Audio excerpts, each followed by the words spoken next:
আসসালামু আলাইকুম। আজকে আমি আপনাদের সাথে শেয়ার করব গন্ধবিহীন রাজকীয় স্বাদের সুস্বাদু সেরা হাঁসের বোনার রেসিপি। যাদের হাঁসের মাংস মজা হয় না বা রান্না করার পরও খেতে মন চায় না, তারা আমার এই রেসিপিটি ট্রাই করতে পারেন। মশলাদার হাঁসের মাংস বোনার গোপন রেসিপি দেখাবো আজকে। আমি যেভাবে যে উপকরণগুলো ব্যবহার করেছি ঠিক সেভাবে ব্যবহার করলে ইনশাআল্লাহ যারা হাঁসের মাংস খেতে পারেন না তারাও খেতে পারবেন। মাঝারি আকৃতির এই হাঁসটি দিয়ে শুরু করা যাক সেরা হাঁস বোনার রেসিপি। এটিকে আমি আমার চয়েস মতো টুকরো করে নিয়েছি। হাঁসের মাংস রান্না করার জন্য আমি প্রথমেই একটি মশলার পেস্ট তৈরি করে নেব। এখানে আমি কেটে টুকরো করে নিয়েছি দুটি মাঝারি সাইজের পেঁয়াজ, ৬-৭টি শুকনো মরিচ, জিরের গুঁড়ো ও ধনিয়ার গুঁড়ো। একটি ব্লেন্ডারের মাধ্যমে পেঁয়াজ ও মরিচগুলোকে পেস্ট করে নিয়েছি। জিরা ও ধনিয়ার গুঁড়ার সাথে আরও নিয়েছি মাংসের মশলা ও হলুদের গুঁড়ো, আদা ও রসুন বাটা, পেঁয়াজ কুচি, দারচিনি, এলাচ, লবঙ্গ ও তেজপাতা। এই সবগুলো উপকরণ দিয়ে হাঁসের মাংস ভুনার রেসিপি তৈরি করে দেখাও। দেখুন, তৈরি করে নিয়েছিলাম দুটি পেঁয়াজ ও ৫-৬টি মরিচের পেস্ট। এখানে নিয়েছি ১.৫ টেবিল চামচ পরিমাণ রসুন বাটা ও ১.৫ টেবিল চামচ পরিমাণ আদা বাটা। এখানে আমি আরো নিয়েছি ১ টেবিল চামচ পরিমাণ জিরা গুঁড়া, ১ টেবিল চামচ পরিমাণ ধনিয়া গুঁড়া ও ১ চা চামচ পরিমাণ মাংসের মশলা ও ১ টেবিল চামচ পরিমাণ হলুদের গুঁড়া। পেঁয়াজ কুচি করে নিয়েছি ১ কাপ পরিমাণ। কেটে ধুয়ে নেওয়া এই মাংসের মধ্যে দিয়ে দিচ্ছি পেঁয়াজ ও মরিচের পেস্টগুলোকে। এবার দিয়ে দিব আদা ও রসুন বাটা। তারপর দিয়ে দিচ্ছি জিরে গুঁড়ো, ধনিয়া গুঁড়ো, হলুদ গুঁড়ো এবং মাংসের মশলাগুলিকে, এবং এর মধ্যে অ্যাড করে দিচ্ছি পরিমাণ মতো লবণ। দিয়ে সবগুলো একসাথে মিক্স করে নিচ্ছি।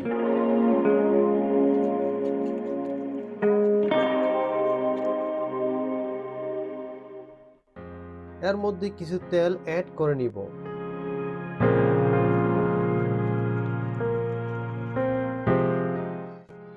১ থেকে ১.৫ ঘন্টার জন্য ম্যারিনেট করে রেখে দেব। ম্যারিনেট করা মাংসগুলোকে এখন রান্না করার পালা। চুলোতে একটি ফ্যান বসিয়ে দিয়ে দিচ্ছি সামান্য পরিমাণ তেল।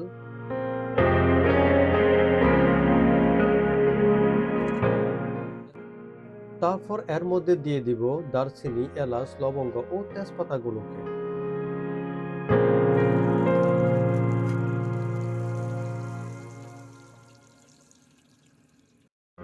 এরপর দিয়ে দিচ্ছি পেঁয়াজ কুচিগুলোকে।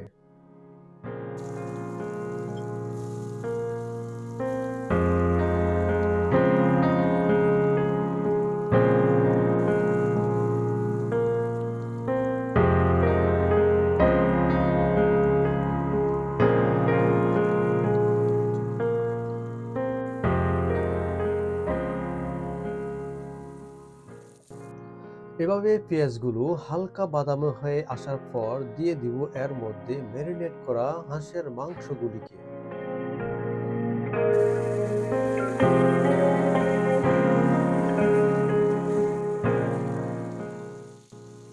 ঢাকনা দিয়ে ঢেকে দিচ্ছি কিছুক্ষণের জন্য। প্রায় ৫ মিনিট পর ঢাকনা তুলে নেড়ে চেড়ে দিচ্ছি মাংসগুলিকে।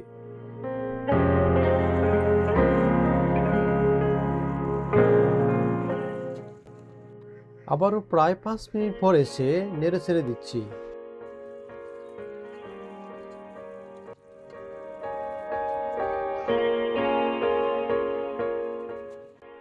একটু ঝাল ঝাল করার জন্য দিয়ে দিচ্ছি ১ চা চামচ পরিমাণ মরিচের গুঁড়ো। হাঁসের মাংস একটু শক্ত হয়, তাই ধৈর্য ধরে ভালোভাবে কষাতে হবে।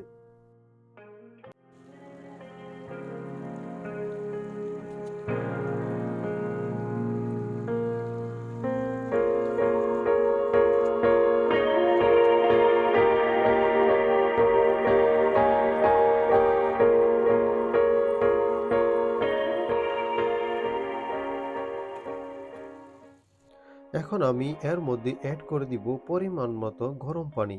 গরম পানি ব্যবহার ফলে মাংসের সিদ্ধ হয় তাড়াতাড়ি এবং স্বাদ ঠিক থাকে।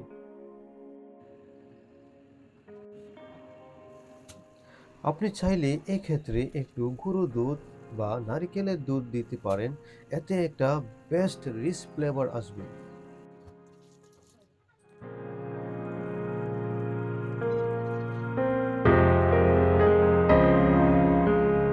এদিকে আমি সামান্য পরিমাণ পেঁয়াজ কুচি ও মেথি দিয়ে তৈরি করে নিচ্ছি ফোড়ন, যা আমি দিয়ে দিব এই মাংসের মধ্যে।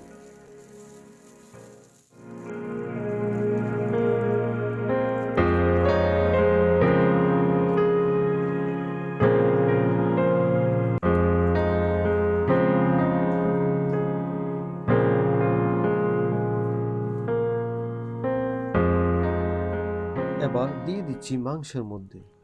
এর ফলে মাংসের মধ্যে কোনো হাঁসের গন্ধ থাকবে না এবং চমৎকার একটি ফ্লেভার আসবে। মজাদার এই হাঁসের মাংসটি রান্না করতে আমার প্রায় ৩৫ থেকে ৪০ মিনিট সময় লেগেছিল।